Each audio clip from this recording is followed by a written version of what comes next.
If you like this video, subscribe to my channel, but let's get right to it. The new episode of The Mandalorian dropped. I finally got a chance to watch it. So I worked like 80 hours this week on the TV show that I'm working on. I literally just woke up. It's the weekend. 12 hours of sleep. I slept for 12 hours straight. That being said, Carl Weathers directed this episode. Look, one of the things that I've always said is actors make the best directors. You know, you look at Jon Favreau. I mean, Dave Filoni's doing a good job, but you look at a lot of just directors in Hollywood, whether it be Clint Eastwood, Kevin Costner, Ron Howard. People that understand the process that actors go through are the best directors, I think, in Hollywood. And Carl Weathers did not let anyone down. The camaraderie between everyone, the timing, everything was great with this particular episode. One thing I've got some... Look, you could go on any one of these other channels and find 53 Easter eggs you missed in the last episode of The Mandalorian, and I'm just going to cover a couple of topics that I just want to talk about. So, first of all, spoilers. When the child was in the classroom and he used the Force to get himself these wafers. Now, look, to me, it looked like, you ever see around Christmas time when you can get white chocolate dipped Oreo cookies? I swear, I'm telling you, this Christmas, you're going to have Baby Yoda fudge dipped Oreo cookies, but they're going to use blue, what do you call it?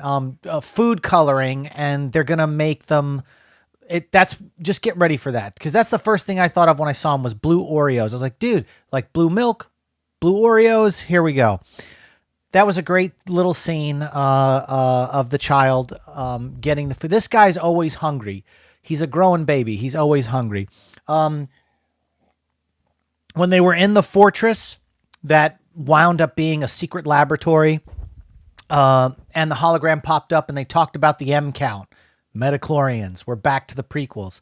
I like the tie-in because it makes sense. But here, this is where they're filling in all the holes. You know, we never got, obviously, with the tanks of the creatures that were in there, it looks like we're going to finally get an explanation of Snoke, which in my mind is, you know, the failure of The Last Jedi, which was they never gave us a backstory for Snoke. He was set up in The Force Awakens, then completely just cast aside, you know, the whole Rian Johnson way of filmmaking, just kind of, so here now we're wasting time with The Mandalorian, which has these great story beats going, and now we're gonna have to you know, go down the road of let's figure out how we explain Palpatine's return, Snoke's return, or Snoke's creation. It was all part, so the child is all up in this, and that to me is just sloppy. Like, because they could have covered that in The Last Jedi with a simple couple of dialogue, some simple dialogue scenes, or even in The Rise of Skywalker. But now we're having to fill in holes. And I get it. It's like I said in my last video, when they talk about when Bo-Katan pulls off her helmet and she looks just as young as she did in the Clone Wars, but Obi-Wan Kenobi looks like 80 years old in 77's A New Hope, and they explain in a novelization, which I had no clue until I came across one of these random videos from a channel that had 53 Easter eggs you missed, was that the twin sons age people, which is why Uncle Owen looked like he was 80 years old. And maybe the fact that Luke looked a little older than, you know, a typical 15 or 16-year-old. So, you know, I digress. It's just one of those deals where I wish they wouldn't waste time trying to explain things. But if this is part of, from the inception of this show, the overall arc was to fill in gaps from Rise of Skywalker, so be it. I guess this is what we're getting. One of the cool things in the episode, which I loved, was when the speeder bikes jumped down into the canyon and they were following the transport, which is kind of cool. This thing gets an action sequence. The transporter was a toy back in the day that they created that was never in any of the original trilogy, but it was just one of those things that they created. And I remember seeing it when I was a kid, and now it kind of gets an action sequence, which is pretty cool. But the way the speeder bike exploded when Carl Weathers zeroed in on the one that was right behind him and fired and shot and exploded, the way he was launched forward and it split apart in three pieces is exactly the way the toy works. So if you had a Return of the Jedi original trilogy, which I do, I've got it in a box right across my desk here. When you pushed on the little leather, it was fake leather. It's a button, but it was camouflaged as these fake leather pouches on the speeder bike. When you pressed on it, it broke it apart in three pieces and it launched the speeder bike guy forward. That had to have been deliberate. There's no way that the people at Lucasfilm did not make the decision in post-production with CGI to make it do what the toy did. Because if you're dealing with the toy transport in a chase with the speeder bike and you make it explode the way it was intended for kids to play with, come on, man. Like, that to me stood out so much as a fan.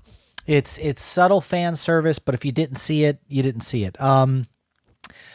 Everyone's going nuts about this crew guy in the background. Dude, this has happened. You go back to Game of Thrones with the Starbucks cup or whatever it was, sitting on the counter.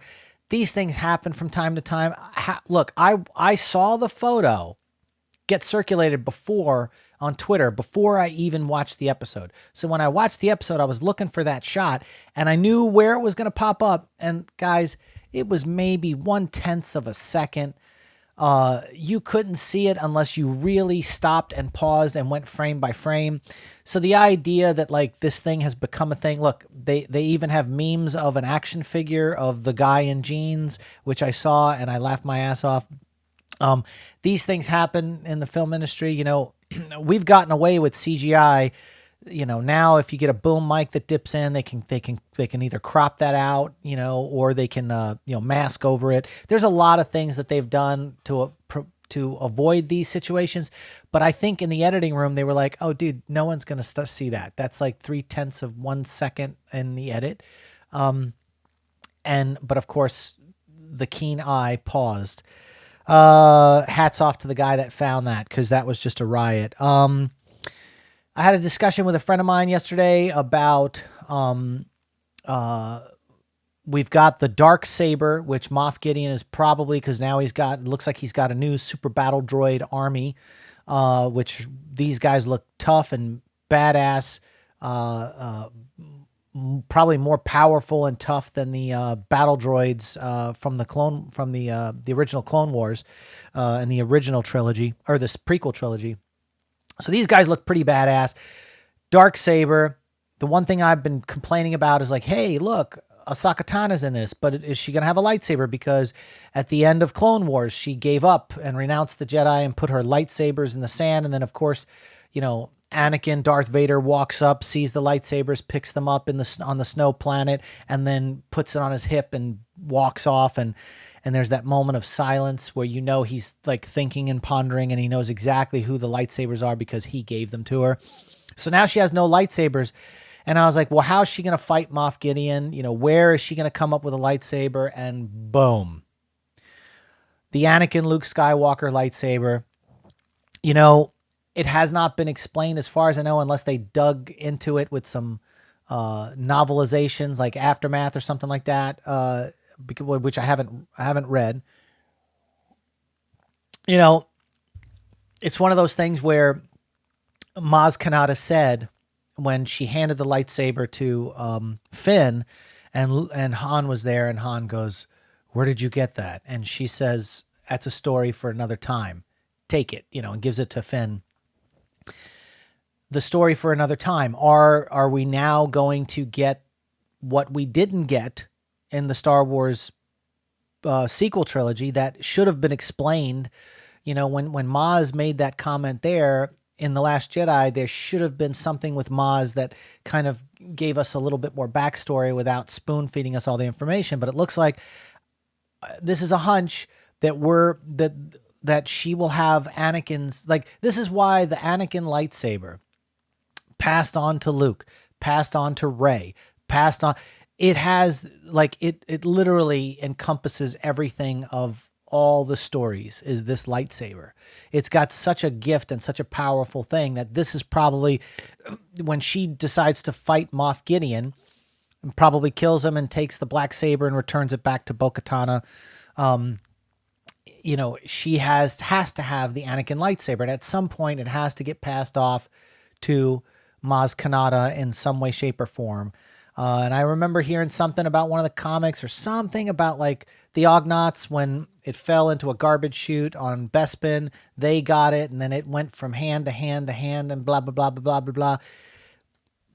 If Ahsoka Tano doesn't have a lightsaber, it's going to be the Luke Anakin lightsaber. That's what she's going to fight with. And once again, you know, in The Rise of Skywalker, when Rey is laying there at the end and she's, you know, you're hearing, rise, Rey, rise, you have to get up, blah, blah, blah, blah, blah, blah, we're with you, blah, whatever. One of the voices was Ahsoka Tano. So obviously she's dead by the time Rise of Skywalker rolls around, but she could have played a huge role in making sure that that lightsaber got to a place where Rey, the one that Leia knew and would take over for her, which is why she renounced the training. You know, I think it's all going to come to fruition, and we're all going to see that big circle, and that'll be really satisfying for a lot of us. Although I would have loved for it to have been covered in the sequel trilogy on the big screen and not have to plug holes. I want the Mandalorian to go on his journey and do his thing, but I don't need to keep seeing holes being plugged where the stories failed to connect the dots. I just want to move on from that. And I just want to have new, fresh stuff. But anyway, I'm excited. I really enjoyed this episode. Hats off to Carl Weathers. I think everybody did a great job. And those are all my thoughts on the new episode of The Mandalorian. What did you guys think? Let's talk about it in the comment section. Do you think what me and my buddy Stu were talking about Anakin's lightsaber, do you think that's what Ahsoka Tano is going to have? Let's talk about it in the comment section, and we'll see you on the next one.